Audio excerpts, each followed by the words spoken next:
dites-moi un peu ce que nous pouvons comprendre quand nous parlons des sites touristiques dans la commune de Kétou. Réellement, est-ce que nous en avons? Vous pouvez nous les citer? Merci, madame. D'abord, je commence par remercier madame le maire parce qu'elle a pris l'initiative en 2020 de recruter un cabinet pour travailler sur tous les sites touristiques dans toute la commune de Kétou. Et un document nous a été déposé à la fin du travail de ce cabinet-là. Le document est intitulé Plan de promotion du tourisme de la commune de Kétou, avec des propositions de circuits touristiques. Donc, pour ceux qui sont plus intéressés, ils peuvent se rapprocher de la mairie pour avoir ce document-là. Et donc, je continue avec les sites. Après le Palais Royal, nous avons le musée monument à Kabaïdena, avec ses yachts, ses forteresses. Et surtout, la porte Mal. Il est quoi encore? C'est ça que des gens viennent à Kétou visiter. Parce que c'est cette porte-là qui a été transportée à Roubaix en 1886 comme trophée de guerre, mais qui est revenue d'elle-même comme un tourbillon pour revenir se repositionner. Donc la porte magique, c'est pourquoi on l'appelle la porte magique. La porte magique est la porte que tout le monde veut visiter à Kétou. Après ça, nous avons le musée de Guérédé. On ne peut pas venir à Kétou sans parler de Guérédé. Parce que les gens de Savet nous ont arraché le musée international de Guérédé. Le professeur, paix à son âme, Bitokou Bénédicte, a construit un musée ici au-delà de 30 millions. Mais qui n'a pas cédé à la mairie ni au palais royal. C'est toujours en lettre. Donc c'est toujours resté propriété privée de la famille Bitokou. C'est pourquoi les gens n'ont pas cherché à valoriser jusqu'aujourd'hui. Après le musée de Guérédé, nous avons les tas d'immondices. À Itaola, les Blancs l'appellent tas d'immondices. Mais pour les Kétois, c'est une grande richesse, puisque c'est à cet endroit précisément que Yaola, les 7 femmes qui ont aidé le roi à fonder le royaume de Kétou. Et ces femmes-là, on ne les a pas enterrées. Elles restent debout comme ça, elles appellent le roi avec sa coupe, et restent debout, elles commencent pas à s'enliser pour entrer sous la terre. Il y a Bokolo, il y a Ola, il y a Kékéré, il y a mes frères, etc., etc. Ce ne sont pas des femmes qu'on a enterrées, mais qu'elles restent debout comme ça, elles commencent pas à s'enliser jusqu'à rentrer. À la place, à Itaola, c'est Yaola qui s'est enlisé là, et les Kétois l'ont retrouvé à 2 endroits. Les anciens combattants en Algérie ont trouvé une grande lumière qui était venue sur eux. Et dans la lumière, c'était là-bas de face. Vous voyez au Kétou, il y a pas d'adhéré là, il y a un cagé. Ils voyaient des balles qui tombaient de part et d'autre, mais ça ne les touchait pas. Dans les années 70, où mes amis et mes aînés qui sont là, on comptait plus de 50 anciens combattants dans Kétou ici. Ils sont tous partis, mais ils sont tous revenus. Parce qu'ils ont été protégés par Yaola. Et c'est quand ils sont revenus qu'ils ont consulté le phare. Et le phare les a révélé que c'est Yaola, la vieille qui s'est amusée, c'est elle qui allait les protéger. La même chose après, quand Alfred Dota a conduit les Français sont rentrés au palais royal d'Abomey. Il fallait regrouper les Kétois. Voilà qu'ils sont déjà éparpillés.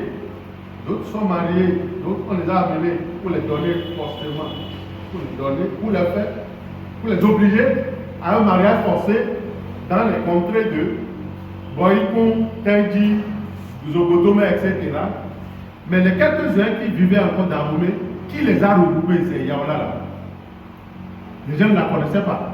Elle était en blanc et elle les appelait. Les Kétois sont à tel endroit, il faut aller les voir. Les Kétois sont à tel endroit, il faut aller les voir. C'est comme ça qu'ils se sont mobilisés pour reprendre. Et elle les a aidés même à retrouver encore le chemin pour revenir à Kétou. C'est quand ils sont revenus qu'ils ont consulté, on a dit que c'est toujours à Aïtana. Donc, Aïtana est très capital. Tous ceux qui vont là-bas et qui prient, ils ont ça. Nous, quand on était petits, quand il ne pleut pas avec un bol d'eau, les gens vont sur Aïtana il verse de l'eau, il prie. Avant de descendre, c'est la pluie.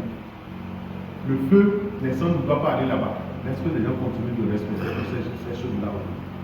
Après, à Etaola, nous avons aujourd'hui, avec le temps moderne, la place centenaire, où quand nos parents sont revenus d'Abomey en 1892, ils se sont installés d'abord, avant de rentrer dans la capitale du royaume. Je dis capitale du royaume, Kétou, la capitale, est entourée de Yara, les forteresses, les remparts, 2,5 km de remparts, et la seule entrée, la seule sortie de la capitale, c'était à Kabaïdena. Donc ils sont restés en dehors des remparts quand ils sont revenus en 92, et c'est après qu'ils sont rentrés pour reconstruire, reprendre leur maison, et c'est le roi Onyege, le 46e roi, qui a été choisi, qui a reconstruit Kétou. D'où la place centenaire de la renaissance de Kétou. La place Onyege, en face de la CELCAM. Nous avons aujourd'hui la place Odoudouwa. Odoudouwa est l'ancêtre de tous les Yoruba du monde entier. Quand vous rentrez à Ile-Ife, c'est la statue d'Odoudouwa qui vous accueille. Quand les Blancs Brésiliens qui nous ont fait la voix qu'ils savaient voulaient, coûte au coup de mettre une statue au carrefour de la douane, il y avait beaucoup de polémiques. Donc on proposait de mettre un masque Guérédé, donc on proposait de mettre la statue du roi à tout. Mais on s'est entendu finalement sur la statue de roi. Ça n'a pas été facile, Madame le maire et moi, et Sa Majesté, avant de convaincre l'artiste à installer cette statue-là pour qu'elle soit orientée en direction du Nigeria. Qu'elle soit orientée sur le Nigeria, je veux dire. Parce que c'est ceux qui vont quitter le Nigeria qui vont reconnaître la valeur de cette statue. Ce n'est pas ceux qui viennent de Cotonou, ce n'est pas ceux qui viennent de Guadeloupe qui vont reconnaître la valeur de cette statue. C'est pourquoi la place Odoudouwa est installée à la droite, face à la rue d'Ilara. Après ça, comme site phare dans l'arrondissement de Kétou, il y a beaucoup de choses encore que nous pouvons transformer en site de pèlerinage. Je veux parler du domicile du père Thomas Moulin, le premier prêtre du Bénin. Il y a un projet qui est là-dessus. Si nous trouvons des gens qui peuvent nous aider à convaincre toutes les familles qui sont autour de ce site-là, c'est un site qu'on peut transformer en un site de pèlerinage et les gens vont quitter un peu partout le monde, ils viendront regarder. Quand on quitte l'arrondissement de Kétou, je vais m'arrêter là, sinon il y a Iroko Babadagé, un Iroko bicentenaire qui a déjà plus de 200 ans, à côté du palais royal, où les gens vont prier aussi. Quand il y a épidémie, il y a maladie dans Kétou, les gens vont prier et ça marche. C'est là Jossin qui adore cet Iroko-là. Quand on quitte Kétou, on va dans les Kétou. Nous avons les rivières vertueuses, Eka et Fou. Vertueuses parce qu'autrefois, quand les femmes veulent, on veut donner une fille en mariage, voilà qu'on n'a pas les moyens pour lui acheter les nécessaires, il suffit d'aller au bord de cette cours d'eau là, surtout Eka, et de prier. On vient, on retrouve une calebasse remplie des produits utilisés par les femmes d'alors pour s'entretenir, pour se rendre belle avant d'aller en mariage. D'où on parle de rivière vertueuse, parce qu'on peut rentrer dedans facilement. Mais à Iligimou, la rivière Alaoua, elle est sacrée, c'est ceux qui sont initiés seulement qui rentrent là. Paradoxalement, cette rivière sacrée peut donner des enfants à des femmes stériles, peut aider les gens à réussir dans leurs activités, peut aider les gens à prospérer dans leur vie. Au niveau de la rivière sacrée à la Oua. Aujourd'hui, il n'y a pas d'aménagement des voies jusqu'à ces sites-là pour que les gens puissent en profiter comme on va faire. Nous avons Igbaleaye, construit par le vizir Olofigi. Attendez, que beaucoup de gens quittent l'extérieur et qui viennent visiter. Je veux nommer le professeur Wale Choloka. Il est venu là à plusieurs reprises avec de hautes délégations. Même l'actuel ambassadeur du Nigeria au Bénin, il amène des gens au niveau de l'Ibariaïe. Mais est-ce que véritablement la commune en profite? Est-ce que les populations en profitent d'un point d'intervention? Lorsque nous allons à Adaplamé, nous avons la forêt, les forêts, je vais dire, il y a plusieurs forêts classées dans lesquelles on retrouve beaucoup d'arbres vertueux que nos ancêtres avaient utilisés. Le nom Adaplamé est donné à partir d'un arbre, d'Aplati. Mais comment les Québécois appellent ce arbre-là, c'est Aouibale. Il paraît que c'est un arbre très cher que nos parents utilisaient pour guérir beaucoup de maladies et pour aider les gens dans beaucoup de choses. Mais c'est des valeurs, c'est des richesses. Nous avons la pierre qui rejette tout objet extérieur au niveau de la Guadeloupe. C'est pendant la saison sèche qu'on a accès à cette pierre. Pendant la saison pluvieuse, l'eau de Para couvre toute la pierre, on ne peut pas s'en approcher. Nous avons les palais royaux dans Adaplamé et Mankou qui sont construits comme les palais royaux dans Savalou, dans Pamia, etc. Typiquement qui ressemblent aux palais royaux des régions maquis.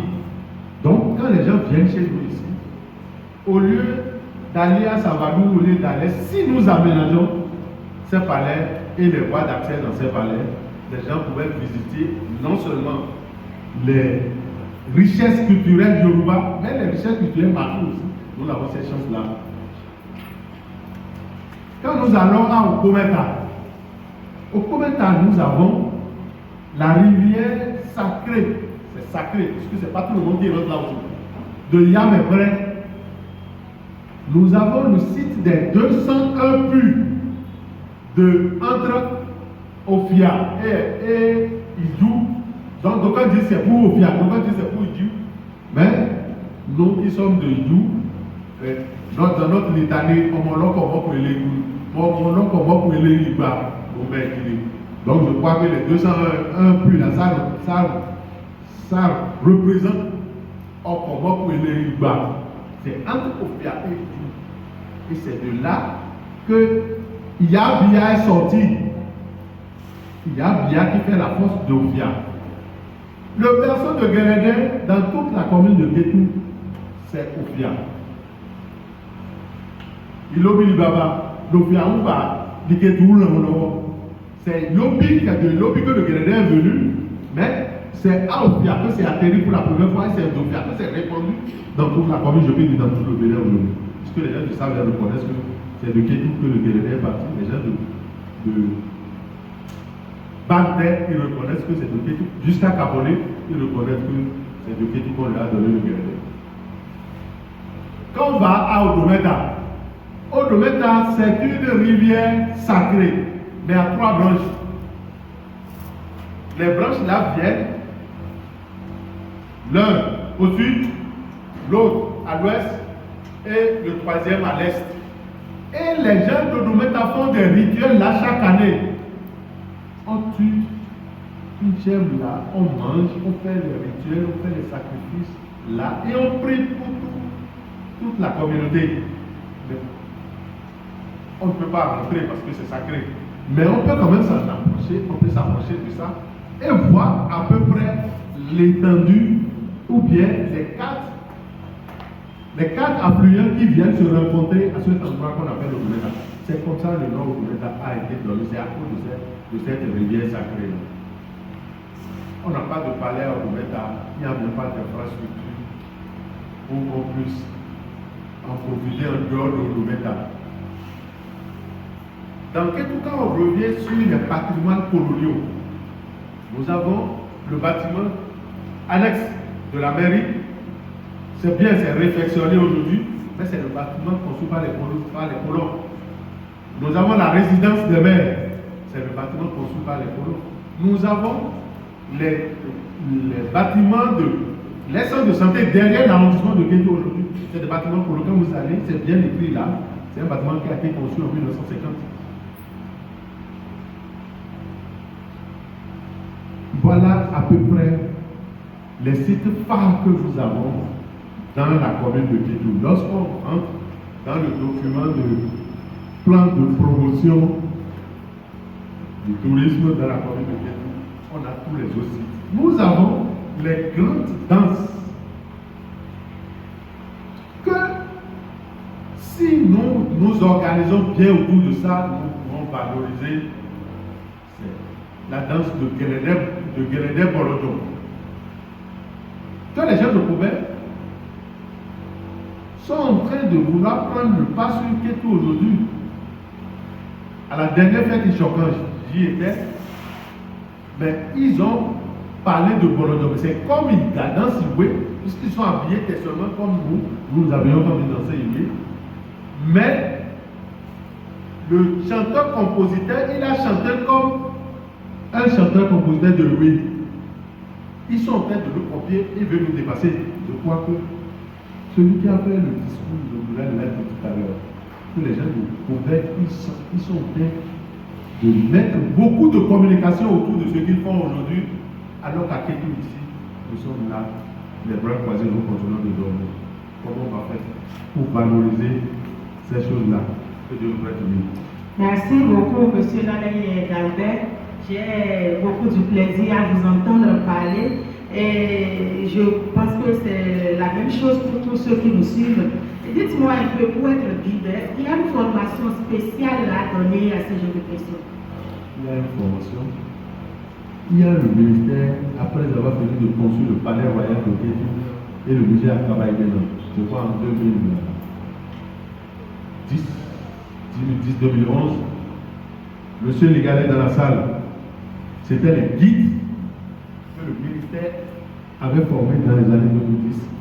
Le vieux Apado, M. Fagon Jean, Mme Fagon Thérèse, voilà, c'était les guides que le ministère avait formés. Le ministère est revenu pour former, sous l'initiative de Mme le maire, pour reformer les guides, non seulement de Kétou, mais de toutes, non, pas la communauté, des 5 communes du plateau, à Kétou ici, c'était M. Kapochichi. Il est allé beaucoup plus en profondeur. Donc, il faut que les guides comprennent l'histoire de leur localité et l'histoire de ce dont ils veulent parler avant qu'on ne les propose à accueillir des visiteurs. Il faudrait qu'ils comprennent l'histoire. Parce que le tourisme, comme je l'ai dit tantôt tout à l'heure, on a des impacts positifs comme on a des impacts négatifs. Et pour trouver de l'argent, pour valoriser nos sites, il nous a donné les sous-secteurs du tourisme, dont je vais en parler tout à l'heure, où on peut trouver facilement de l'argent pour faire développer ou bien pour développer nos sites touristiques. D'accord, merci beaucoup. Alors, pour être guide, dites-nous un peu, est-ce qu'il y a un niveau intellectuel à y avoir ou n'importe qui peut y être? Ceux qui viennent de l'extérieur, il peut y avoir des guides locaux, ceux qui ne comprennent que le Yoruba, notre Yoruba. On n'est pas Nago et on est Yoruba. Ceux qui ne comprennent que le Yoruba de Kétou, il peut y avoir des guides locaux. La même preuve est que quand les visiteurs arrivent qui vont directement au palais, c'est les ministres du roi qui les accompagnent sur les sites. Seulement que les informations qu'ils donnent,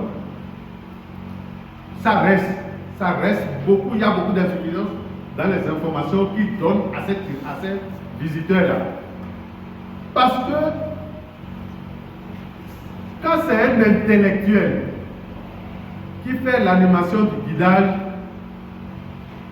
il connaît les dates des grands événements parce qu'il les a lus quelque part ou bien il a entendu parler, il connaît les dates, il va avec plus de précision sur les informations qu'il donne aux visiteurs. Mais quand c'est les locaux, eux autres, ils ne peuvent pas donner des actes, mais ils peuvent citer des événements qui s'étaient produits au moment où il y a eu tel ou tel événement. Je donne un exemple. Pour parler de la dernière guerre Kétou et Abomey, Parendel, pour ceux qui ont lu le livre de Parendel nous a dit que quand Glenn est venu, il a assiégé Kétou pendant 4 mois. Avril, mars, mai, juin, juillet. Et ce n'est qu'en juillet, parce que les Kétois, ils sortent de la capitale pour aller cultiver au dehors. Au Kouaba, c'est au Koumeta. Tous les liés royaux ont leur amour dans le Koumeta. Donc, il dit que tu dis au Koumeta. Historiquement, hein, et non administrativement. Bon. Donc, les gens de Kétou sortent de la capitale pour aller cultiver au dehors. Ils n'ont pas su que la guerre allait arriver au moment où la guerre arrive. Donc, il n'avait pas de provision. Et Glenn a dit, c'est la stratégie qu'on utilise à Dassar qu'on va utiliser à Kétou. Quand les gens de Dassar rentrent sous les grottes, ils restent à côté des grottes là, ils les attendent. Quand ils auront fait, ils vont sortir. Ils n'ont pas à manger, là ils vont sortir. C'est ce qu'ils ont fait. Nos parents, ils délayaient les pailles des maisons. C'est ça qu'ils délayaient, ils buvaient, parce qu'ils n'avaient plus à manger. Ils ont pourtant mangé les cafards, les lézards. Mais à un moment donné, ils ont pris l'initiative, parce qu'ils ont eu le temps de faire partie, tous les princes, les personnalités de Kétou, ils ont déjà fait partie.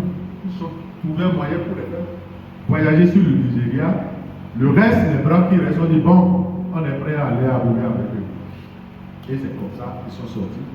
Et on les a embarqués, la porte a été emportée. Mais sur le chemin, ils chantaient on est bien pour fouiner. Donc, si tu n'es pas un intellectuel qui a lu ces documents-là pour donner plus d'explications, plus d'éclaircissement, il ne pourra pas le faire.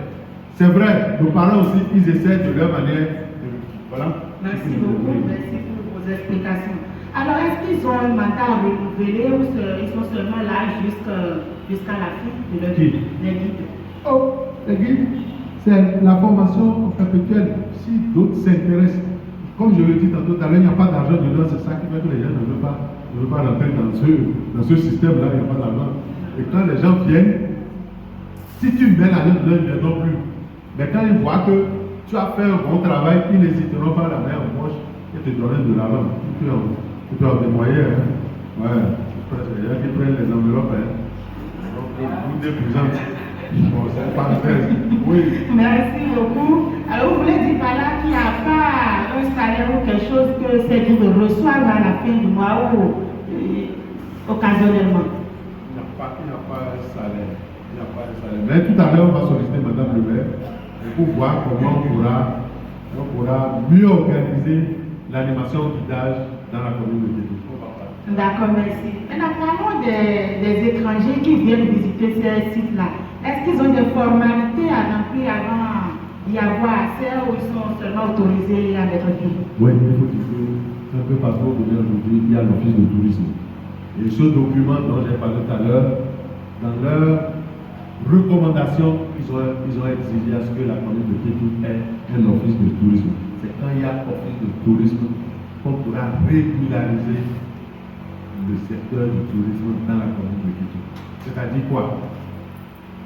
Les touristes comprennent mal que arriver à Kétou, ils n'ont pas de ticket. Ils comprennent ça tellement, ça sort tellement. Et quand on va au palais, on leur dit que dans notre tradition ici, tu ne viens pas au palais pour qu'on te donne quelque chose. Mais quand tu viens, tu dois donner. Je crois que c'est ça. Hein? Aussi Pérou n'a fait son calendrier. Au début, on a son calendrier. À un moment donné, on a un Pérou. Les gens comprennent ça très mal.